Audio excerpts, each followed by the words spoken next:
Bom, vamos dar sequência então ao comentário às memórias do Dr. Plínio Corrêa de Oliveira, baseado em livros, documentos, artigos. Nós vimos na semana atrasada a mentalidade do Dr. Plínio, como é que ele formou a sua mentalidade. Eu vou recapitular as ideias fundamentais que o Dr. Plínio afirma ter dos anos quando ele tinha 20 anos. Então, o catolicismo deveria ser íntegro, não poderia ser um catolicismo de meias tintas, que se diz hoje um catolicismo de IBGE. O catolicismo tinha que ser, na época, radical. Não é fundamentalista, não. É coerente, militante. Segundo ponto, a igreja é propriamente a coluna do mundo da ordem temporal e da ordem moral. Então, não bastava querer uma restauração do Brasil sem uma fundamentação católica. Terceiro ponto, fidelidade ao papado. Então, a instituição de Nosso Senhor Jesus Cristo, tu és Pedro, e sobre essa pedra edificaria a minha igreja, e as portas do inferno não prevalecerão contra ela, essa promessa de Nosso Senhor. Aí o Dr. Plínio viu que a segurança, toda vez que eu tiver... não, é diferente. Como é que o mundo pode ter segurança e que está no caminho certo? É porque Nosso Senhor deu a Pedro, deu ao papado o caráter de infalibilidade. Então, o que ele decidir está certo, papado. Não vou entrar aqui em detalhes se os papas da Renascença procederam bem, não procederam bem, se os papas pós-conciliares procederam bem, não procederam bem. Esse é o princípio. E quando nós temos também o magistério da igreja, desde São Pedro até hoje. Terceiro ponto são as três revoluções, a ideia das três revoluções: protestantismo, Revolução Francesa, comunismo. Por quê? Porque ele está falando aqui em 1952. Estamos saindo do fim da Segunda Guerra, então a quarta revolução não tinha surgido, né? Três revoluções. Na época da infância do Dr. Plínio, ele já tinha a noção do comunismo? Ah, muito. Muito. Isso nós vamos ver mais para frente. Muito mais para frente. Ele diz que quando a chacina da família imperial russa provocou um horror no mundo todo. Então, o comunismo já tinha o Ocidente, já estava muito eriçado contra os horrores do comunismo. Era a fase do comunismo abertamente contra a monarquia e destruindo a Rússia, não é? O último ponto que eu coloquei: devoção a Nossa Senhora era a chave da vida espiritual. Depois o Dr. Plínio acrescenta: eu era convicto também de que o fenômeno de deterioração da sociedade, então esse fenômeno que começou no protestantismo, Revolução Francesa, comunismo, esse comunismo, não a maneira da Rússia, mas a maneira das tendências comunistas, tinha passado para a sociedade. Era a dissolução da sociedade, dissolução da família, dissolução do direito de propriedade. Então ele diz: o Ocidente estava sendo minado por um comunismo, vamos chamar assim de light, não é? Da maneira que ele afirma no livro Revolução e Contra-Revolução. Ainda que o comunismo na época saísse da Rússia, com 50, 100 anos, o Ocidente se tornaria comunista. Através do quê? Da ditadura? Não. Através o permissivismo moral, não é isso? Família, propriedade, a tradição.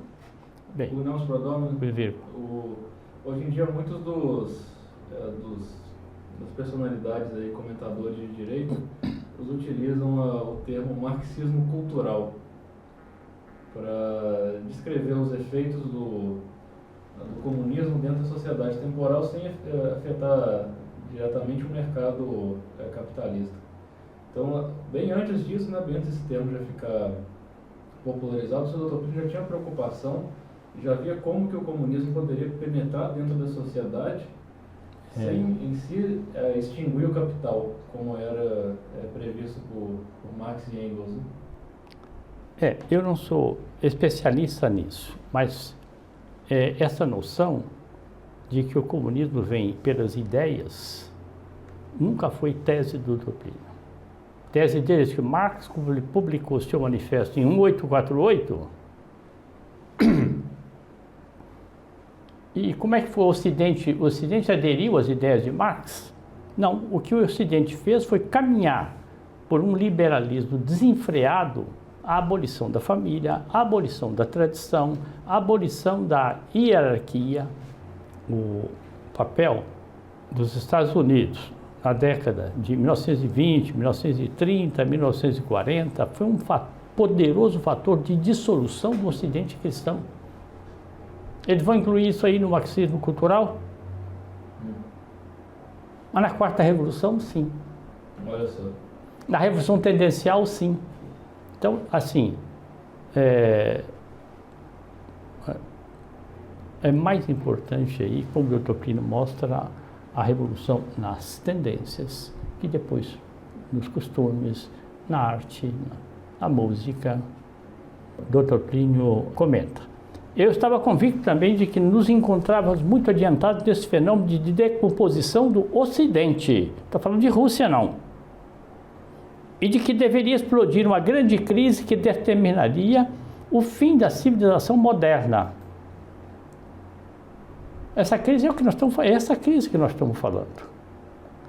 A quarta e quinta revolução são o fim da civilização ocidental e cristã nascida da igreja. Ou seja, isso que o Dr. Plínio estava prevendo que veio com o nome de quarta e quinta revolução. A Rússia não meteu a bota aqui no Brasil, não meteu a bota na América Latina. Bom, tem PC, tem isso, o Dr. Plínio sempre explicou. PCdoB, sempre foram partidos assim, tão minoritários, tão sem poder de contagiar, que a força deles foi, a partir de 1970, 60, 70 aí, era a esquerda católica. Bom, isso aqui é assunto que mais para frente nós vamos ter que tratar, agora não. Fica só uma pincelada. Bom, recordando as palavras de Nossa Senhora de Fátima, várias nações serão aniquiladas. É o que o Dr. Plínio dizia. Esse processo de deterioração do Ocidente vai aniquilar o Ocidente. Aniquilou? Aniquilou. A deterioração do Ocidente, que o Dr. Plínio vai dizer, isso é que eu chamo de pecado da revolução. Mais um ponto. Por fim, e aqui está propriamente o traço característico da mentalidade que, graças a Deus, eu já adquirira naquele tempo. Está falando aqui de 1928, quando ele entrou para o movimento católico. Tinha uma noção muito viva da diferença entre bem e mal, luta entre o bem e mal dentro da história. É isto. Ou seja, ele era um católico convicto, devoto de Nossa Senhora, devoto do papado e militante. Não era um católico ecumênico. Nem muito menos. Pegou a diferença? Bem, hoje o que é que nós vamos ver? Aqui. Plínio Correia de Oliveira, meu temperamento nativo, por nascimento, né? Era calmo e afetivo. Qual é o papel da lógica na minha infância e até, vamos supor aqui, os 20 anos, pelo menos.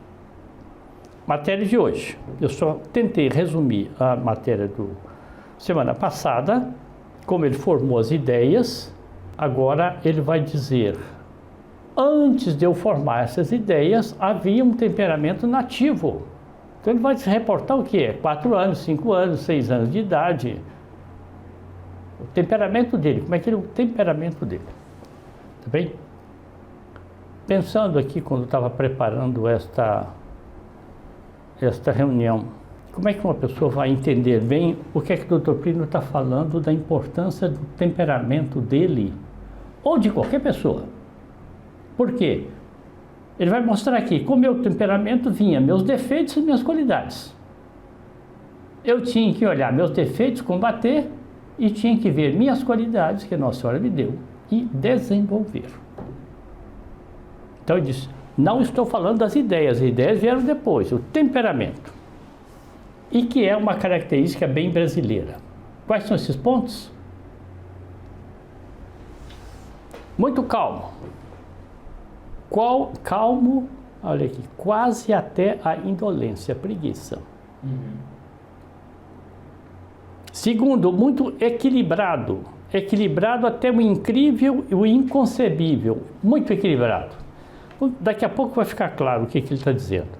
Mas, ao mesmo tempo, muito rijo em uma coisa. Aquilo que me convém, eu deito todo o meu peso naquilo. Ou seja, se aquilo... Veja bem, o temperamento calmo, dir-se-ia que ele... estão querendo uma coisa diferente de mim, então deixa correr para lá. Ele disse, não, aquilo que eu queria mesmo. Equilibrando o temperamento dele.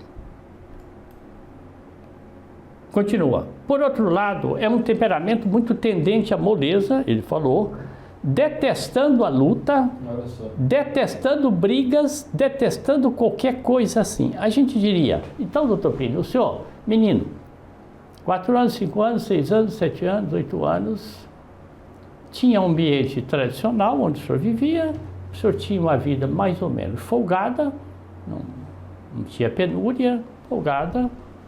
Ele conta, quando recebia assim, notas boas, a mãe dele mandava a governanta levá-lo às confeitarias muito boas para comer. Então, bem, tendente à moleza, detestando a luta, detestando briga, detestando qualquer coisa assim. Por isso que ele diz, o meu temperamento nativo era calmo e inclinado à indolência. Consequência, detestava a briga.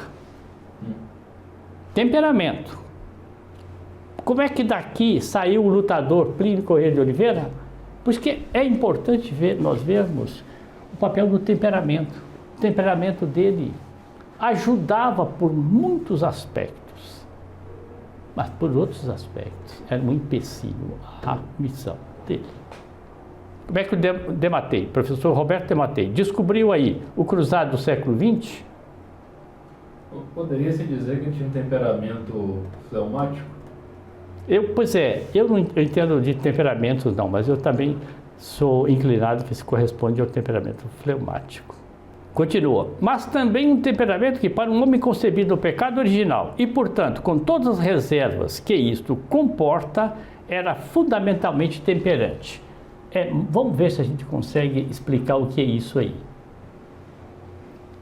Porque o Dr. Plínio está afirmando aqui, eu não era um menino desordenado. Temperante é isso aí.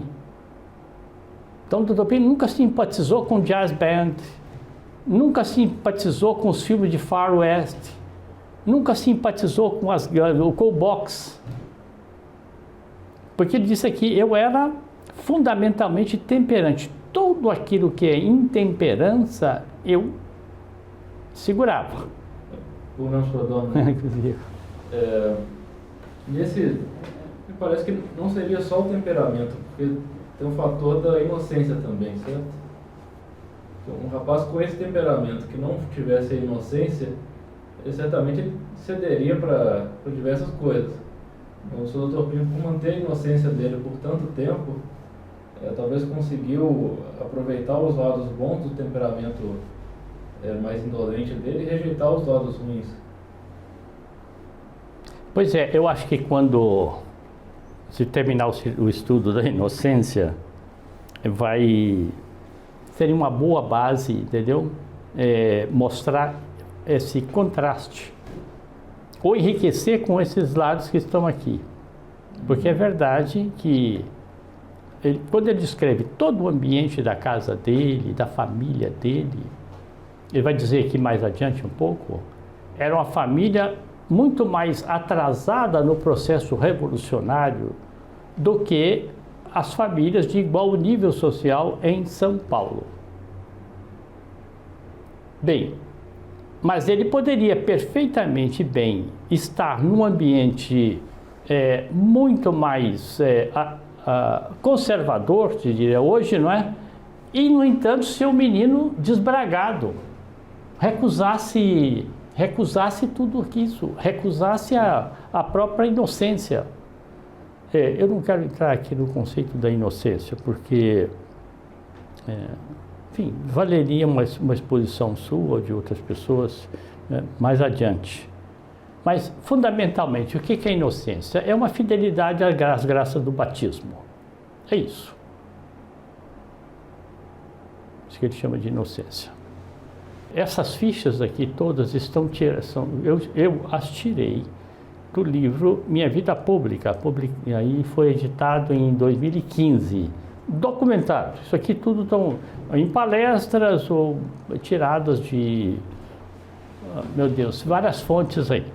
A gente vai ver, para formar um quadro de como ele se tornou contra-revolucionário, estão fornecendo aqui uns elementos preciosos. Preciosos, porque ele, no temperamento dele havia uma série de inclinações boas e a marca do pecado original fazia dele um menino preguiçoso. E sendo preguiçoso, eu vou tocar minha vida. Que deixa esse pessoal para lá. Ele não ia enfrentar os ambientes hostis. E o papel da temperança aí é muito importante. O livro do Sr. John Horvath, Return to Order, né? O Retorno à Ordem, publicado aí uns 7, 8 anos atrás nos Estados Unidos, ele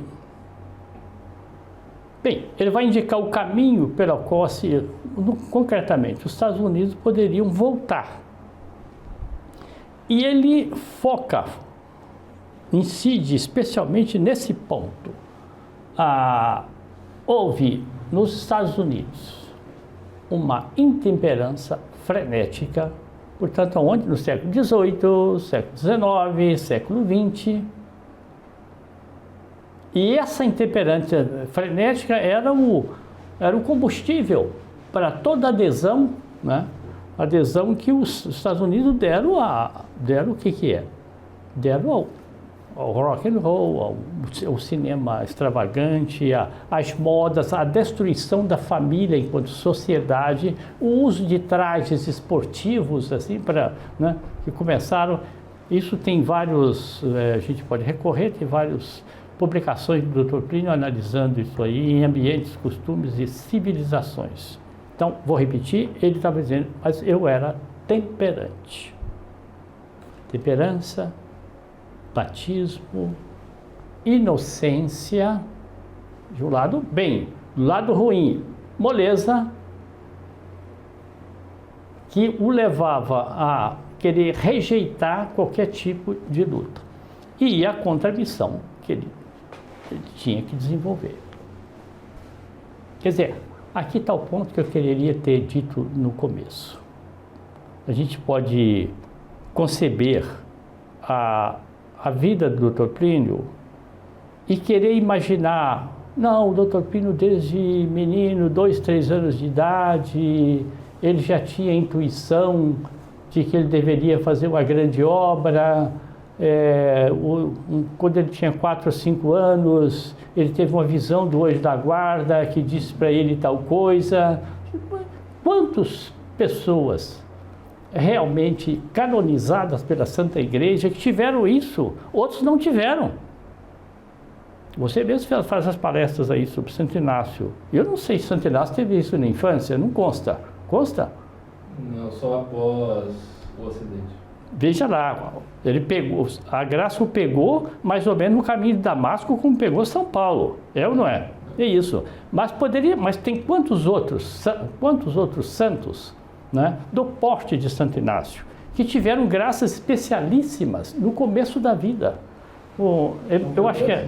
Hein? São Pio X.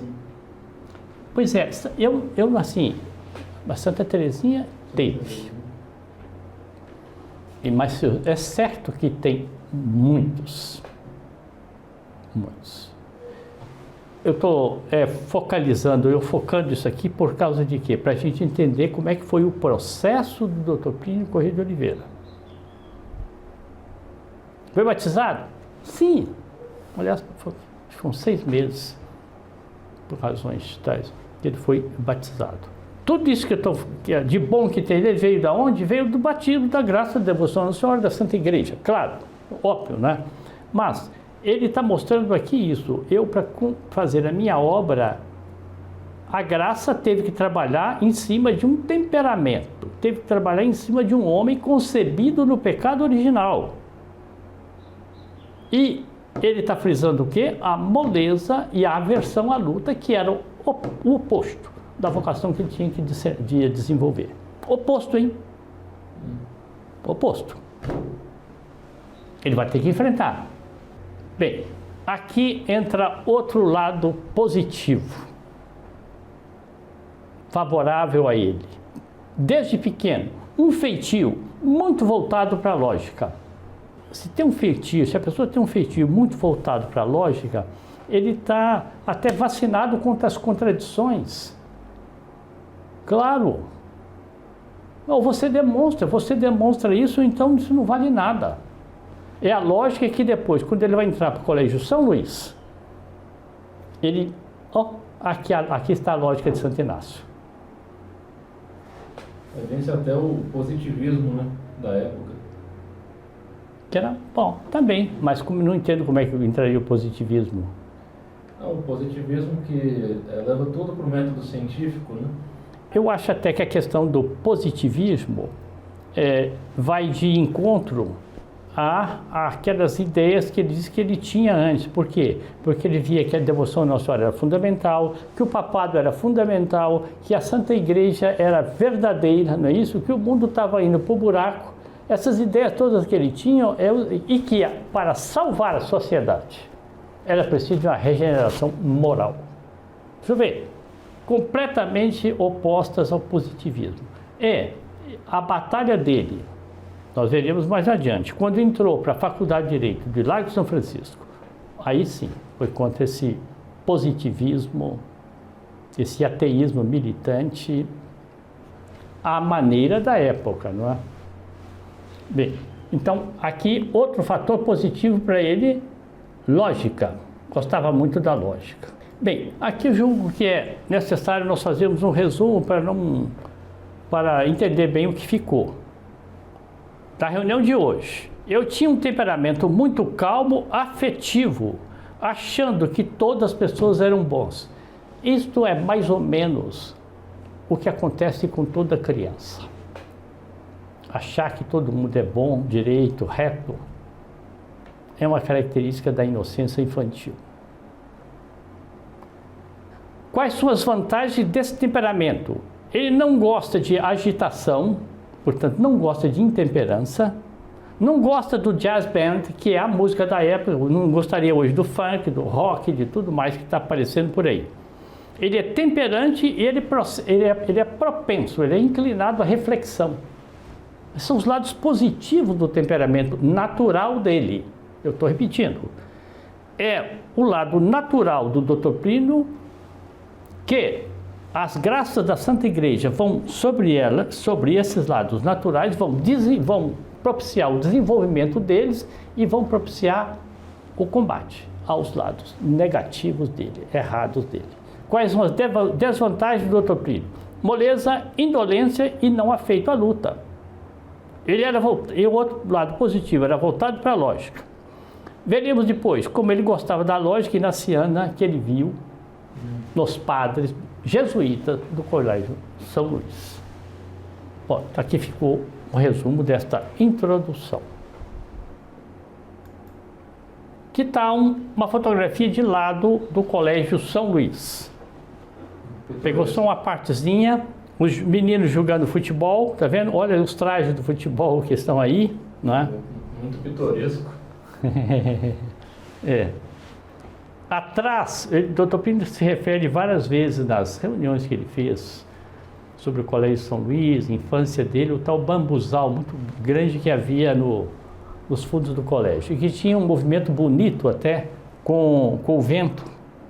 Quem nunca viu bambuzal trabalhado pelo vento, ele faz aquelas ondulações assim. Bem, então, aqui começa. O ingresso dele no Colégio São Luís, ele vai dizer a data aqui, acho que 10 anos ou 12. Ali foi o meu primeiro choque com a Revolução Igualitária. Porque esse igualitarismo ele não via na família dele. Outro ponto que veremos como nasceu no Dr. Plínio a ideia de luta. Justamente na minha entrada para o Colégio São Luís, tive um choque enorme no contato com o mundo moderno. Vou repetir, esse mundo moderno não estava presente na família dele. A família dele era muito conservadora. Disse mais conservadora do que o geral das famílias aristocráticas de São Paulo. Continua. Porque percebi a diferença que havia entre o espírito de minha família e o espírito que dominava os meus colegas de colégio, em geral, famílias mais avançadas no processo revolucionário. Olha aí, eles eram comunistas? Não, não é. Veja o que o Dr. Plínio está chamando aqui do processo revolucionário. É a dissolução do modo de ser tradicional, católico, português na sociedade, sendo substituído por quê? Pela onda norte-americana. Precisa ficar bem claro isso para ver o que é que ele enfrentou. Ele enfrentou a revolução da época dele.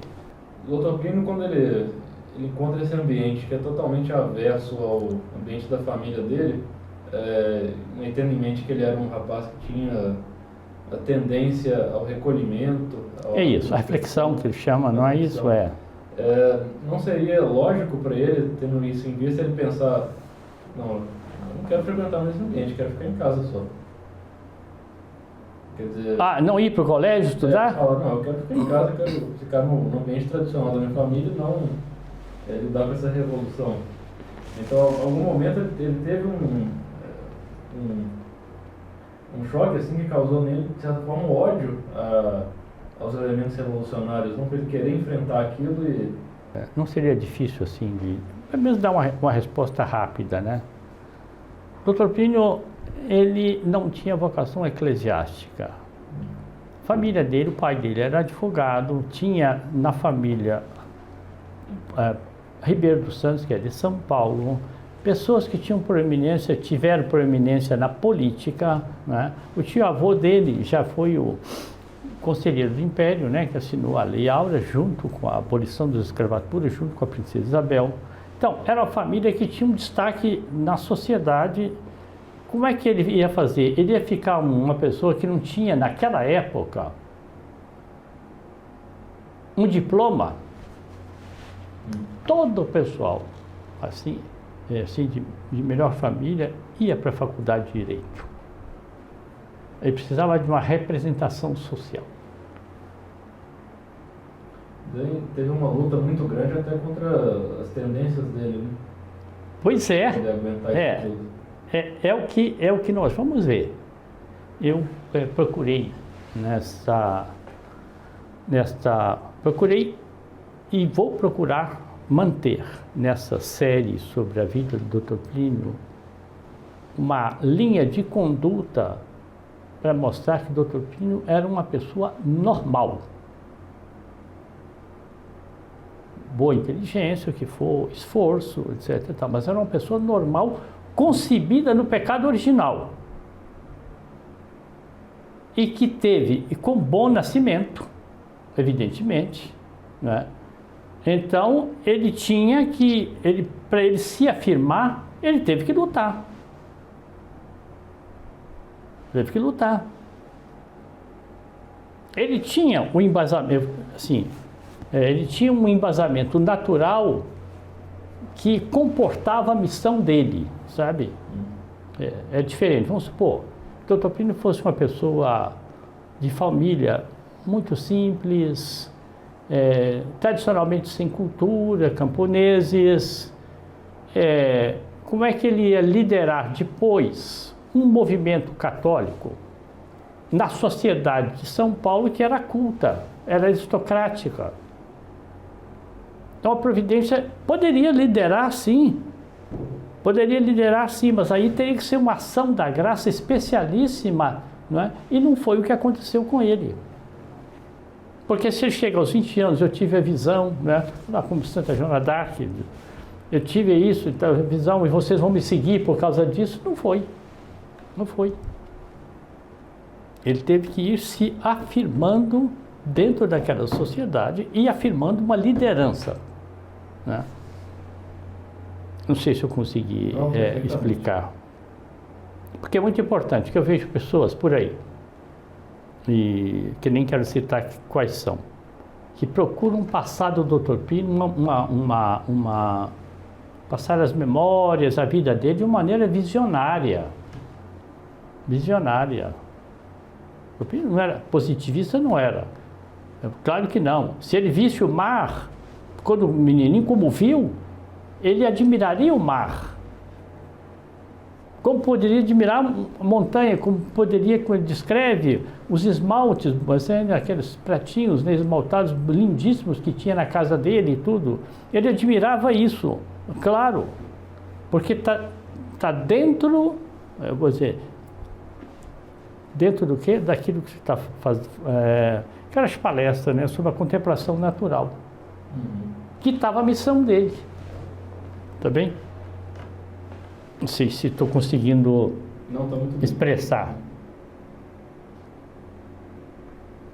Então, ele disse, eu entrando no Colégio São Luís, muito cordato nas maneiras, porque o Dr. Plínio era assim, gentil, boa disposição para com todo mundo, disposto a tratar todos muito bem, amável e muito cerimonioso. Aí entra o assunto da cerimônia, cerimonioso.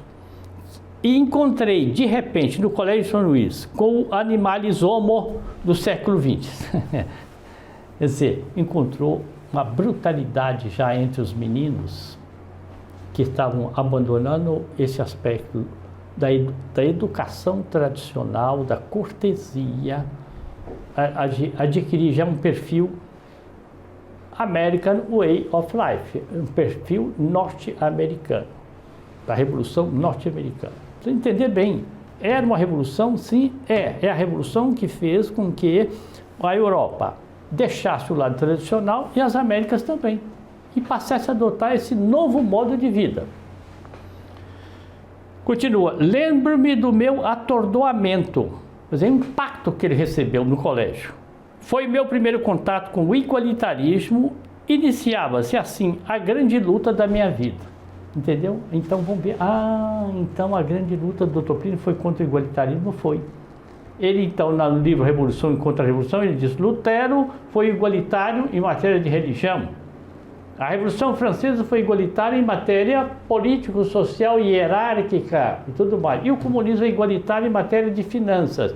A Quarta Revolução é igualitária porque estabelece no homem a primazia da imaginação, dos sentidos sobre a razão e a vontade. Então, assim a grande luta da minha vida. O Dr. Plínio trabalhou contra o igualitarismo dentro da igreja, nós vamos ver mais para frente. O grande livro dele, em defesa da ação católica, contra o igualitarismo dentro da igreja. E outras campanhas que nós fizemos contra o igualitarismo dentro da igreja. Aqui, ele já vai começar a nos mostrar, aí seria o miúdo, como é que a coisa realmente se transcreveu, né? E vai mostrar também como é que ele fez o agere contra de Santo Inácio de Loyola, agir contra. As aulas do Colégio São Luís terminavam às 16h30. Nessa hora, a cidade de São Paulo, nós teríamos que projetar aqui alguma fotografia do que era a Avenida Paulista, onde estava o Colégio São Luís. Nessa época, eram casas, né? A essa hora, a cidade estava cheia de luz, o pátio do recreio, cercado por bambuzais enormes, como me referi antes, ficava muito interessante. É o cair da tarde. Olhando para aquele bambuzal, olhando para aquela luz esplêndida que descia, olhando para o colégio onde havia pouca gente, porque só ficavam os alunos que pagavam pelas aulas de ginástica, viam-se os sacerdotes jesuítas de batina, barrete na cabeça, andando pelo recreio, rezando o breviário. Então, a imagem que ele está dando do que ele via.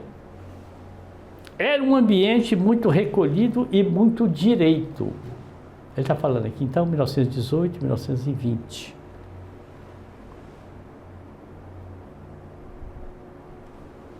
eu pensava, como é bonito que Deus fez na ordem da natureza e na ordem da Igreja Católica. O que é a ordem da natureza aqui? Era começar a cair da tarde, aquela luminosidade, o bambuzal que assim, oscilava um pouco com o vento. Então, na ordem da natureza e na ordem da igreja, porque viu os sacerdotes, os jesuítas de Batina, rezando o breviário, andando assim, certo? E rezando o breviário. Os padres tinham que rezar o breviário, né? Agora, ele refletindo, veja bem, ele está fazendo essas reflexões durante as aulas que ele tinha de ginástica.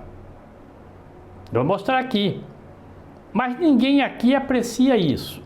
Entre os alunos, ninguém ou quase ninguém. Ele observava os alunos estão observando, estão pensando nisso aqui, ou estão empolgados só com o mundo norte-americano. Ninguém tem amor à igreja, ninguém tem amor a Deus enquanto autor da natureza. É a quarta via, é a contemplação natural. Está vendo? Ele está afirmando aqui. E com 10, 12 anos de idade, ele estava fazendo o contraste e pensando na contemplação sacral da ordem do universo. Impressionante. Até seria um bom documento para ilustrar as palestras da contemplação sacral. Eu nem sei se estão lá nos livros, mas está aqui. Infelizmente perderam esse ouro aí nos livros. Continua. Enquanto ia fazendo aquele exercício de respiração, esse exercício, né, portanto, da parte da ginástica, aquela ginástica toda, punha-me a pensar no estado em que se encontrava o mundo. Olha, isso aqui valeria muito, vale até para a gente pensar um pouco nessa quaresma, né? Nesse carnaval que passou aí. Porque aqui é mais de um século depois, né? Nós estamos hoje mais de um século depois. De 1920 para 2025, né? Mais de 100 anos. Punha-me a pensar no estado em que se encontrava o mundo, quantos pecados, quanto horror. E nascia em mim uma certa noção de que esta situação não vinha apenas de um mundo de pecados isolados, à maneira de um quinquilhão de gotas de água. A chuva, né? Tá aquelas... Não era isso, um quinquilhão de gotas de água, mas era um rio. Havia um todo nisso o quê? Esses pecados. Que era como que um pecado imenso, que só mais tarde eu vim chamar de pecado de revolução. Sensacional. E se fixou em meu espírito a ideia de que deveria haver uma contra-revolução para lutar contra esse pecado. Veja bem, ele poderia ter tido essa ideia, podemos dizer, quando ele foi à missa no Colégio São Luís, ou quando ele foi à missa aqui na em Santa Cecília, no Coração de Jesus. Ele até vai dizer, mais ou menos contradizendo o que eu estou falando aqui, mas não é. Complementando e dando fundamento onde é que ele conseguiu forças para isso que está aqui, que é a parte que nós estamos caminhando agora. Então, se fixou no meu espírito a ideia de que deveria haver uma contra-revolução para vencer esse pecado. Os olhos já completamente postos na batalha da esfera temporal. Temporal. Porque aí também era favorecido, porque na igreja, como ele está dizendo aqui, os padres de Batina, rezando o breviário, 1920, o progressismo começou a dar suas cartas no Brasil a partir de 35. Nós podemos ver isso, nós vamos ver isso mais para frente, né? Agora, continua. Em todas essas reflexões havia sementes de seriedade. Era uma oposição a esse estado de coisas. E foi por onde eu me curei da moleza.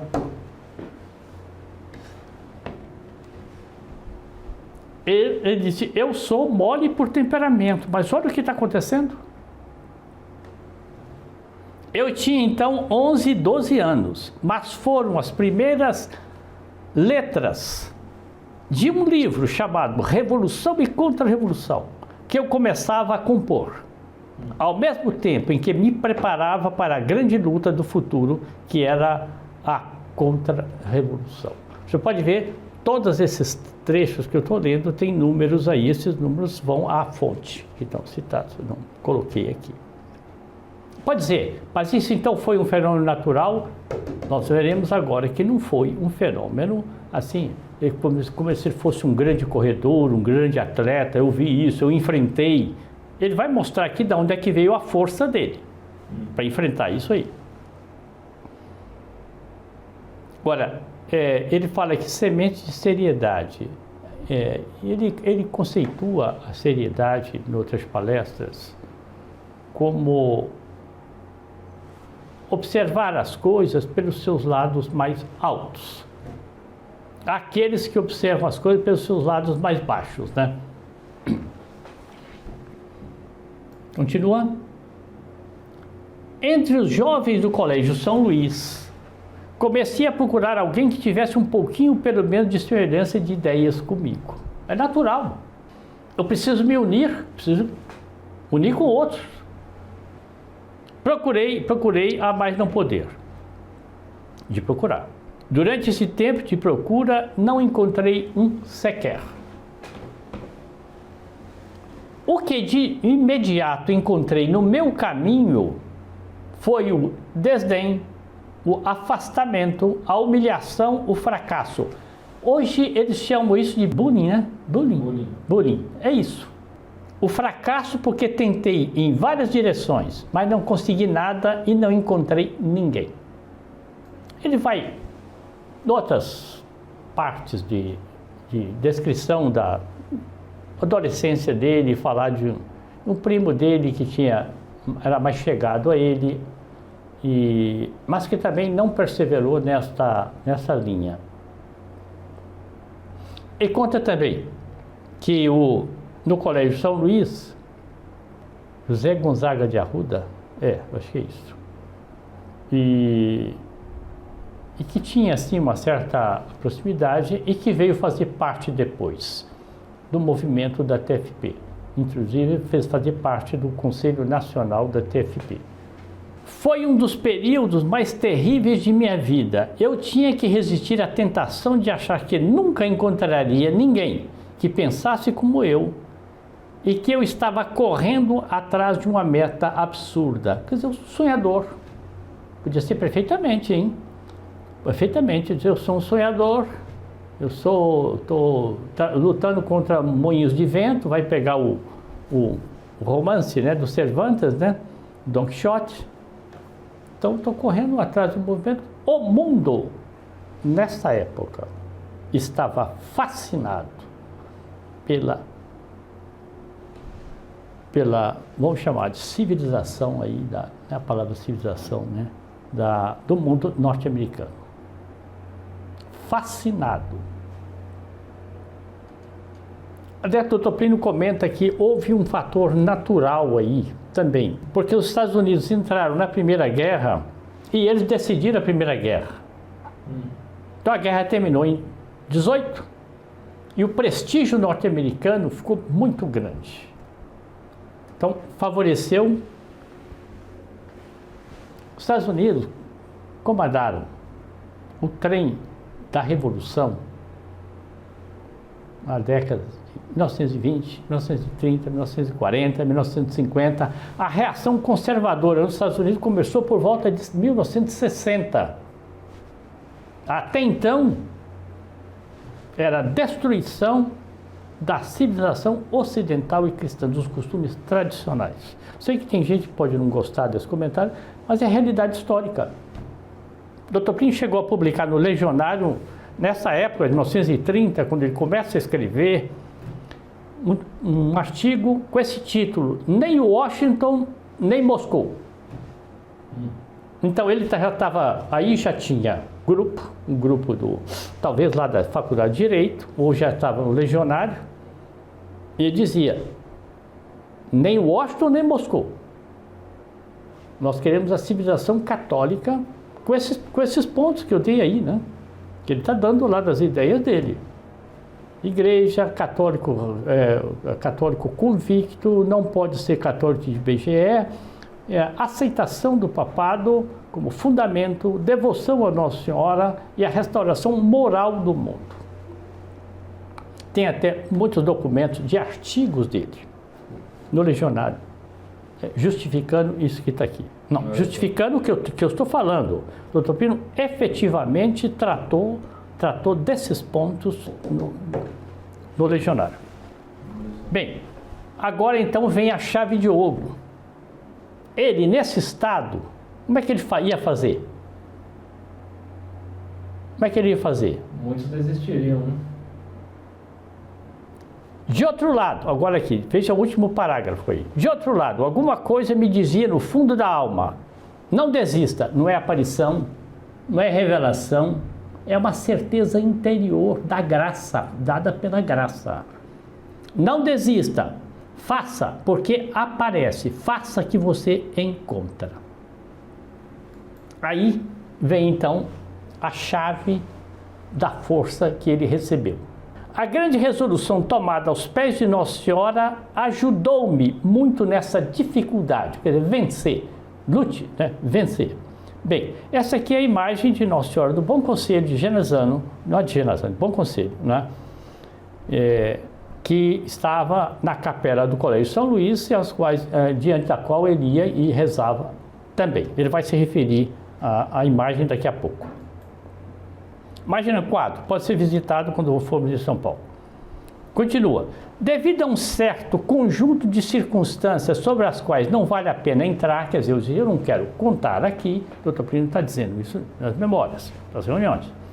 E por uma graça muito especial de Nossa Senhora, rezando diante de uma imagem de Nossa Senhora Auxiliadora que se encontra no altar lateral da Igreja do Sagrado Coração de Jesus, em São Paulo, e também diante de uma imagem de Nossa Senhora do Bom Conselho, que estava na capela do Colégio São Luís, eu consegui, aos 12 anos, a graça de entrar para a Congregação Mariana de Meninos do Colégio São Luís. E fiz o seguinte propósito. Está vendo onde é que ele é isso tudo que eu tinha, as dificuldades que eu tinha que enfrentar, mas onde veio a força? Eu recebi a graça de entrar para a Congregação Mariana. O que é essa Congregação Mariana que vai marcar a vida dele? Nós vamos ver depois. Então, qual é o propósito que ele firmou?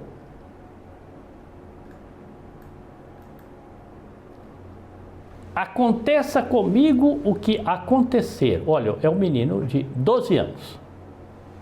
Eu serei contra esse mundo revolucionário, modernizado, anticatólico. Esse mundo e eu somos irreconciliavelmente inimigos. Eu serei a favor da pureza, a favor da igreja, a favor da monarquia. O Dr. Plínio é um ponto que eu até não realcei, nem fiz menção. Mas o Dr. Plínio era católico e monarquista. E os amigos, os rapazinhos na época, eram católicos e republicanos. Olha, a República tinha sido proclamada em 1889. Então, 30 anos antes, não é? Continua. Eu era a favor da igreja e da monarquia, via isso como um conjunto só. Seria a favor da hierarquia, seria a favor da compostura, ainda que eu tenha de ser o último dos homens, pisado, esmagado, triturado. Esses valores, compostura, hierarquia, religião, monarquia, esses valores confundem-se comigo, ou seja, eu me identifico com eles. Confundem-se com a minha vida, aconteça o que acontecer com os outros. Isso vai ser a minha vida, isso eu vou seguir. Então, por isso que ele colocou, alguém nosso conseguiu que ele firmasse de próprio punho, né, essa declaração. Quando ainda muito jovem, é isso aqui, contemplei enlevado as ruínas da cristandade. Essa ruína da cristandade é a Europa, é o resto de cristandade que tinha aqui em São Paulo. Contemplei enlevado as ruínas da cristandade. a elas entreguei meu coração e fiz desse mundo, como é que é? Carregado de bênçãos, o meu porvir. Ou seja, ele tinha diante de si um mundo revolucionário do American Way of Life para enfrentar. Ele tinha a seu lado um temperamento calmo, gostava da lógica, gostava da reflexão, tinha contra si a moleza natural dele e o horror à luta. Quem é que o sustentou?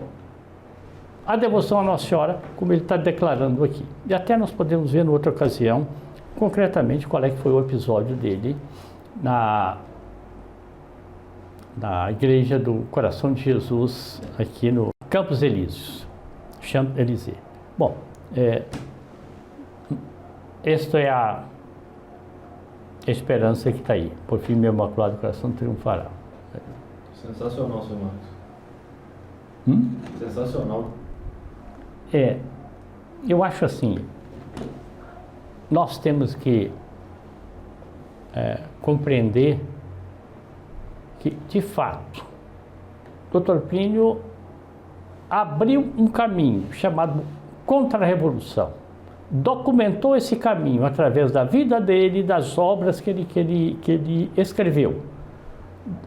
Fundou a TFP e fez efetivamente da vida dele até o fim, passou a vida dele até o fim, fazendo o quê? Fazendo essa contra-revolução. É documento. Não é que estão imaginando que ele fez, não é isso, está documentado. A razão de ser dessas gravações é tornar acessível ao público essa documentação.